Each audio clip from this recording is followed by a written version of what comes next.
성경 봉독하겠습니다. 누가복음 15장 3절부터 7절까지 말씀입니다. 함께 본문의 말씀을 합독하겠습니다. 예수께서 그들에게 이 비유로 이르시되 너희 중에 어떤 사람이 양 100마리가 있는데 그 중에 하나를 잃으면 99마리를 들에 두고 그 잃은 것을 찾아내기까지 찾아다니지 아니하겠느냐. 또 찾아낸즉 즐거워 어깨에 메고 집에 와서 그 벗과 이웃을 불러 모으고 말하되 나와 함께 즐기자. 나의 잃은 양을 찾아내었노라 하리라. 내가 너희에게 이르노니 이와 같이 죄인 한 사람이 회개하면 하늘에서는 회개할 것 없는 의인 99으로 말미암아 기뻐하는 것보다 더하리라. 아멘. 잃은 양을 찾읍시다는 주제로 말씀을 드리겠습니다. 지난 10월 25일 국민일보 미션 톡이라고 하는 지면에 이런 큰 타이틀의 기사가 있었습니다. 미국 개신교인 43%, 과반 붕괴, 종교 없음 26%로 급등이라고 하는 내용이었습니다. 미국은 청교도들이 세운 나라입니다.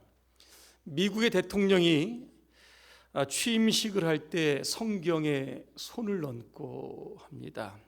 미국 달러에는 우리는 하나님을 믿는다라고 하는 문구가 들어 있습니다. 지금으로부터 약 10년 전입니다. 2009년 미국 워싱턴에 소재한 퓨 리서치 센터가 개신교 인구를 조사를 했습니다. 그 당시 개신교인이라고 말했던 미국 성인의 비율이 51%였다고 합니다. 카톨릭은 23%, 정교회는 3%, 전체 미국의 기독교 인구가 77%였습니다. 자, 근데 올해 10년이 지난 후 다시 조사를 합니다. 개신교 인구가 급격하게 감소를 했습니다.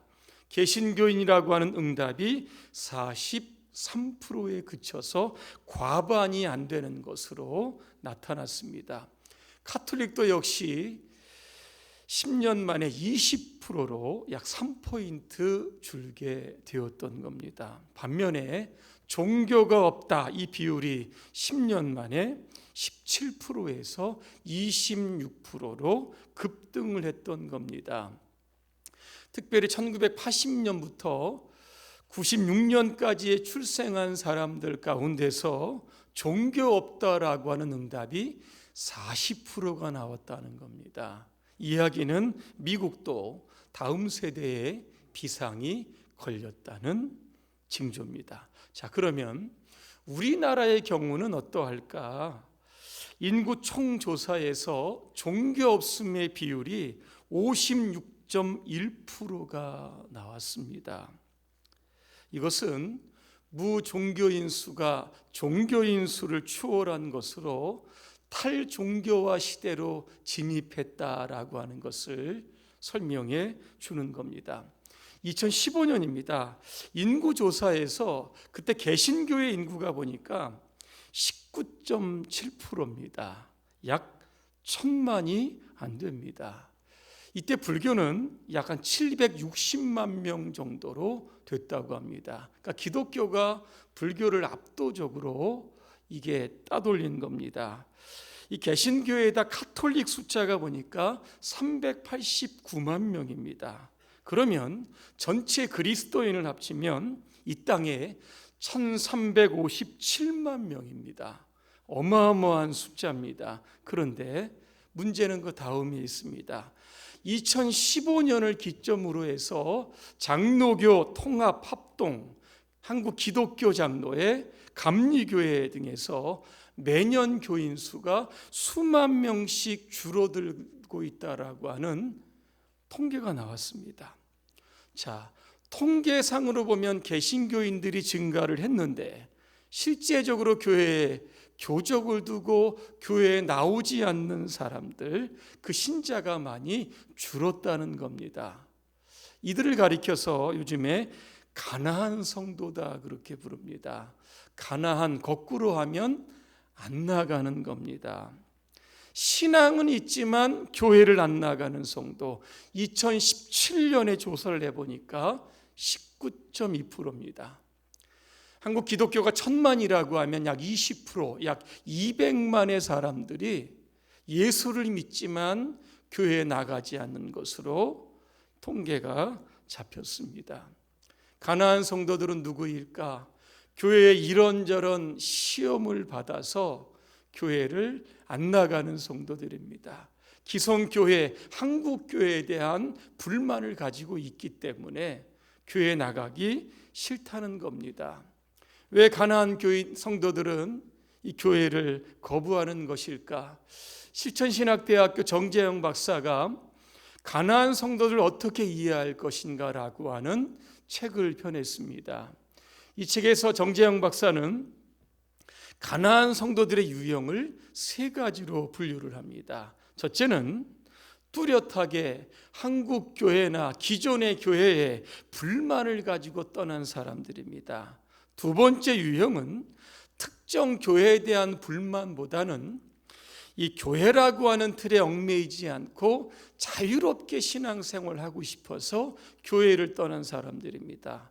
세 번째 유형의 사람들을 보니까 특정한 이유가 없습니다. 그냥 귀찮아서 교회에 나가기 싫은 사람들, 이렇게 3가지 유형으로 나누어 놨는데 이 정재영 박사는 첫 번째 유형의 사람들, 이들에게 가장 큰 관심을 가져야 한다고 합니다. 왜냐하면 이들을 한국교회로 돌아오게 하기 위해서는 지금의 한국교회가 갱신되고 변화되어야 된다, 그렇게 이야기합니다.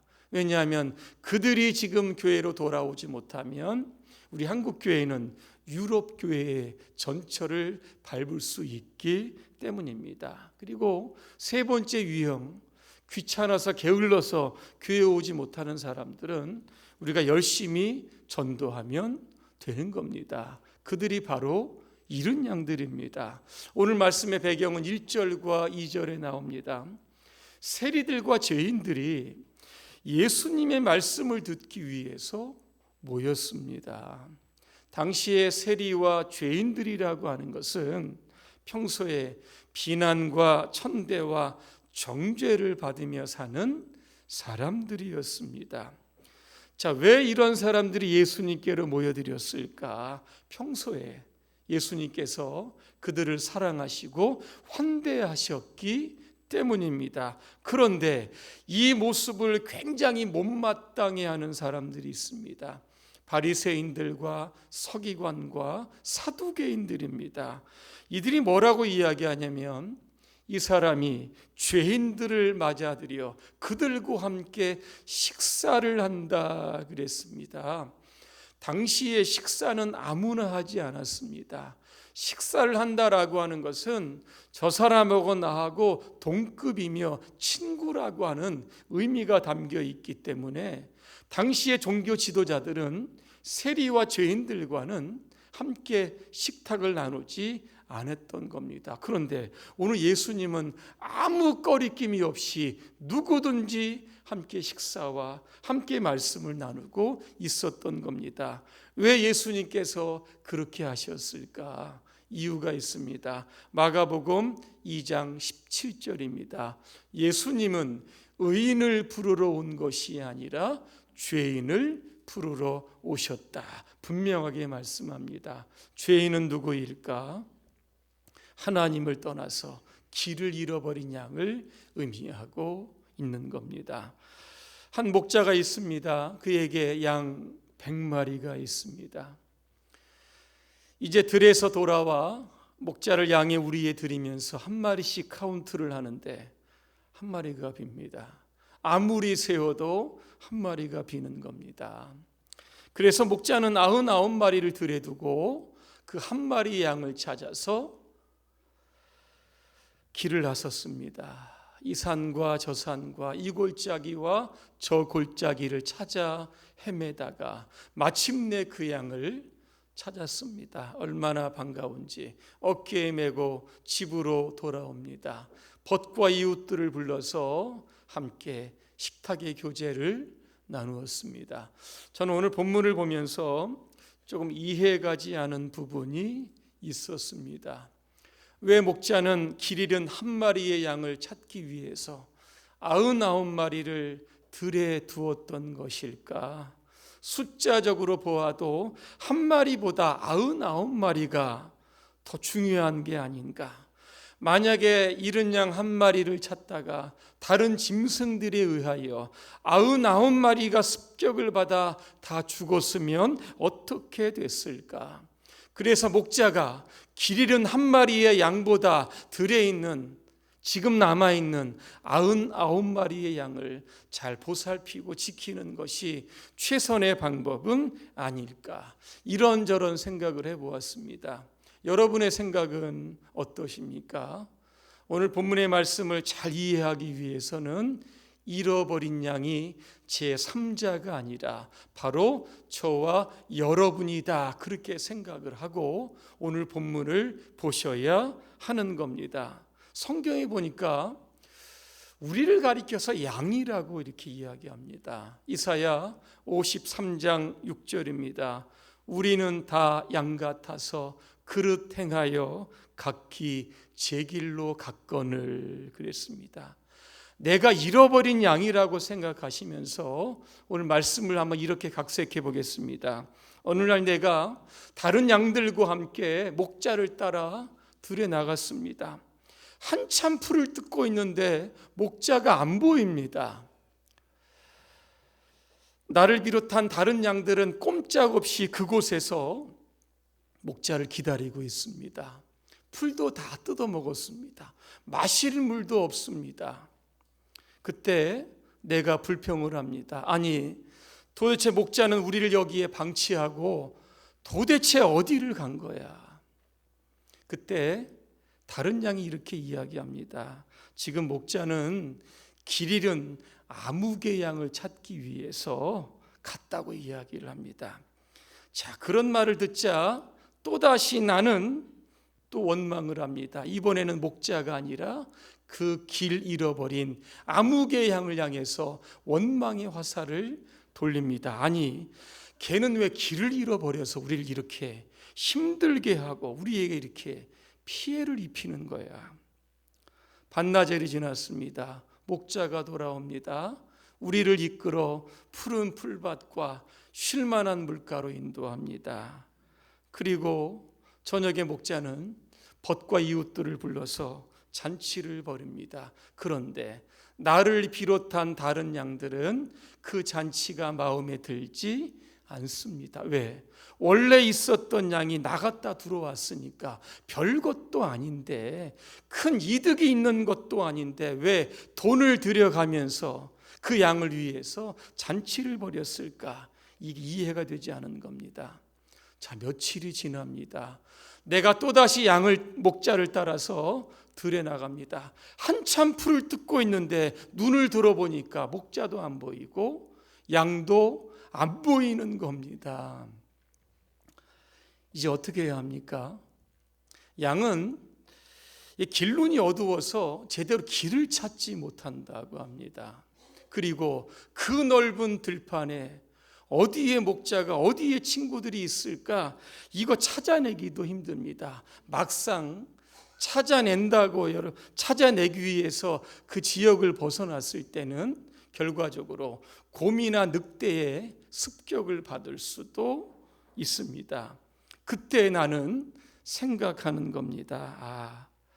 그 아무개 양이 없어졌을 때 목자가 그 잃은 양을 찾기 위해서 우리를 여기에 방치하고 돌아다니던 그 일을 생각하며 내가 왜 그때 목자를 원망했을까? 후회가 밀려옵니다. 그러면서 마음 한편으로는 안심이 되는 겁니다. 왜냐하면 그때 그 잃어버린 아무개 양을 찾기 위해서 99마리를 들에 두고 찾던 그 목자가 이번에는 나를 반드시 찾기 위해서 나설 것이라고 하는 확신이 있었기 때문입니다. 그러면서 나는 생각을 하는 겁니다. 지난번에 우리를 들여두고 길 잃은 양을 찾아 나선 것, 목자의 탁월한 선택이었구나. 그러면서 목자의 심정을 이해하게 되는 겁니다. 오늘 우리는 길 잃어버린 양이 다른 누군가가 아니라 만약에 나였더라고 하면, 목자가 만약에 나를 찾지 않았다라고 하면 나는 들판에서 어떻게 됐을까? 아마 생사를 알지 못했을 겁니다. 그런 우리가 관점에서 오늘 본문을 이해하시면 될 겁니다. 오늘 본문이 주는 교훈 3가지만 말씀을 드립니다. 전도자는 주님의 긍휼의 마음을 가져야 합니다. 요즘 우리 사회는 숫자화되는 사회입니다. 모든 통계가 숫자로 다 표시가 됩니다. 그래서 사람들은 다 숫자에 매입니다. 몇 %냐, 이게 중요한 가치관이 되었습니다. 90% 이거면 된 겁니다. 10%는 버려도 괜찮습니다. 99%면 거의 100점입니다. 하나쯤 없어도 괜찮은 겁니다. 오히려 사람들은 하나에 관심을 갖는 거, 이거 굉장히 비판합니다. 저 하나 때문에 나머지 전체가 불행한다고, 피해를 입는다고 그렇게 생각을 하면서 사람들은 분노를 합니다. 이게 바로 우리의 시대입니다. 우리의 시대가 불행한 이유는 바로 긍휼이 없기 때문입니다. 예수님의 긍휼은 잃어버린 양 하나에 가 있습니다. 잃어버린 하나는 수적인 개념이 아닙니다. 재산의 개념도 아닙니다. 이것은 마음의 개념이며 사랑의 개념입니다. 사람에 대한 긍휼이 사라지는 순간 사회는 살벌해집니다.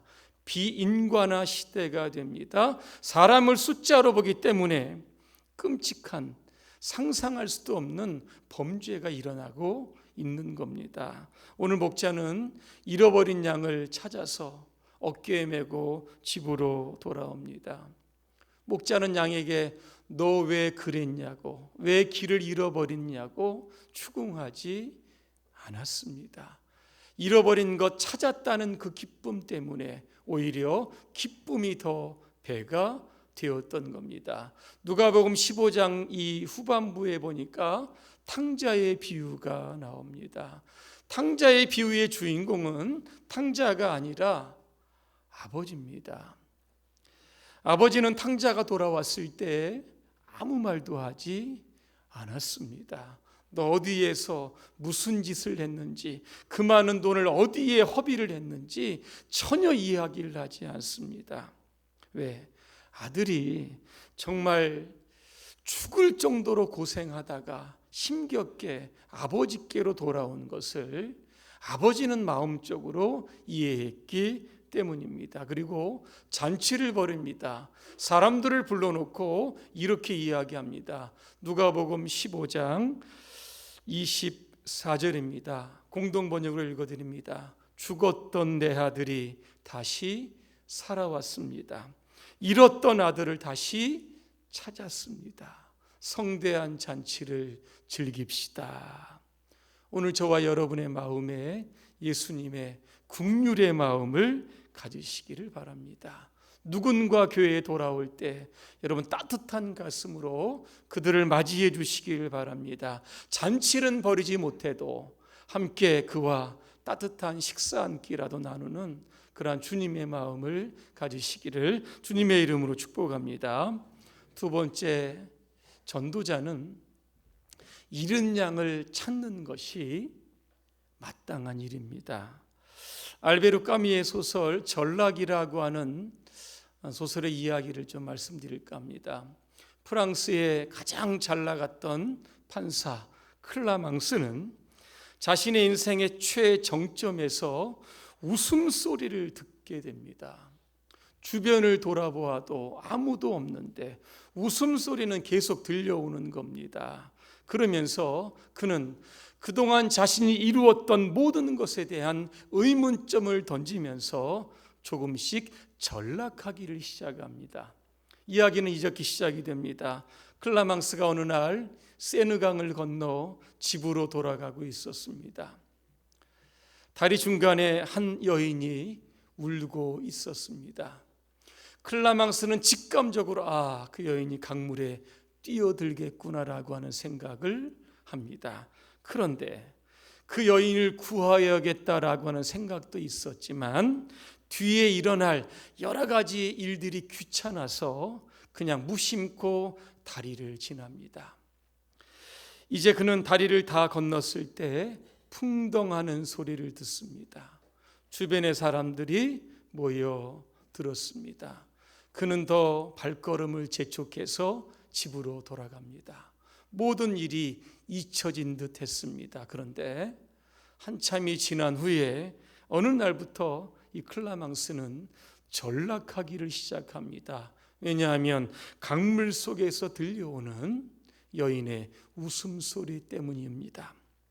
법적으로 클라망스에게 자살을 기도하는 여인을 구해야 할 의무는 없습니다. 하지만 그의 양심은 그를 구하라고 끊임없이 그를 재촉합니다. 그러나 그런 양심의 소리를 거부하고 아무 일도 하지 않고 집으로 돌아왔던 겁니다. 이 전락의 단초가 무엇일까? 마땅히 해야 할 일을 하지 않은 데 있었던 겁니다. 죄라고 하는 것은 하지 말아야 할 것을 한 것, 이게 죄입니다. 그런데 하나님은 저와 여러분들을 향하여 또 하나의 죄를 말씀합니다. 마땅히 해야 할 일인데 하지 않은 것, 이게 바로 죄입니다. 프랑스 영화 로베로 장군에 나오는 장면입니다. 독일 나치에 저항을 하다 사람들이 체포가 됩니다. 그때 저항운동에 참여하지 않았던 한 사람이 체포가 되어 자신의 억울함을 이렇게 호소합니다. 나는 평범한 시민입니다. 나는 저항운동에 한 번도 참여한 일이 없습니다.